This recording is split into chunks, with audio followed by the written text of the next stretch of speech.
अंशा क्या हुआ तुझे? अरे ये प्रोजेक्टाइल मोशन के फॉर्मूलाज बिल्कुल भी नहीं समझ है, बहुत कंफ्यूजन हो गई। अरे रुक, मैं सर को बुलाऊंगी। आयशा बहुत परेशान है, प्रोजेक्टाइल मोशन के फॉर्मूले भी उनको है। अच्छा ये बात है। हाँ। तो प्रोजेक्टाइल मोशन की ट्रिक स्क्रीन पे समझते हैं, आ जाओ। क्या पढ़ा हम लोग ने प्रोजेक्टाइल मोशन में? अगर कोई पर्टिकुलर पार्टिकल किसी सर्टेन एंगल से फेंका जाए तो ये परफॉर्म करेगा कुछ इस तरीके का प्रोजेक्टाइल मोशन। मतलब तुमको याद रखना है इसमें हाइट का फॉर्मूला, तो कितने ऊपर गया मतलब वर्टिकल डिस्प्लेसमेंट कितना हुआ, हॉरिजॉन्टल डिस्प्लेसमेंट जिसको नाम दिया हम लोगों ने रेंज, और ये पूरा प्रोजेक्टाइल मोशन होने के लिए कितना टाइम पीरियड लगेगा, ये चीज।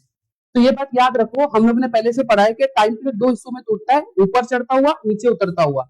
तो टाइम पीरियड, रेंज और हाइट, ये तीनों फॉर्मूले इसके कंपोनेंट के फॉर्म पे बनाना है। मतलब इनिशियल कंपोनेंट हॉरिजॉन्टली क्या देंगे, अगर यहाँ पर थीटा है तो ये अगर वेलोसिटी u है तो इसको नाम देंगे हम लोग u cos थीटा, और इसको नाम देंगे हम लोग vertical component that is u sin theta. याद रखना बच्चों, ये तीनों फॉर्मूले टाइम पीरियड, रेंज और हाइट के तीनों के फॉर्मूले तीन चीजों में होते हैं, एक u sin थीटा के फॉर्म पे, एक g के फॉर्म पे और एक 2 के फॉर्म पे। इसको अगर सही तरीके से प्लेस करना है तो याद रखो u sin थीटा वाली टर्म हमेशा न्यूमरेटर में होगी, मतलब इज इक्वल टू सारे लिख दो u sin theta divided by वापस से u sin थीटा, ये न्यूमरेटर की टर्म है, और इधर भी u sin थीटा न्यूमरेटर की टर्म है। डिनोमिनेटर में तीनों जगह पर आएगा g और g। स्किल ये है हमारे पास में कि 2 को कहां प्लेस किया जाए।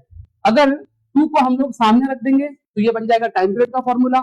अगर 2 को हम लोग इसके बीच में रख देंगे साइन थीटा के बीच में, तो ये साइन 2 थीटा हो गया। तो यहाँ पर गौर करो, u को कुछ भी नहीं मिला है तो इसके सर पे 2 चढ़ा दो, तो ये बन गया रेंज का फॉर्मूला।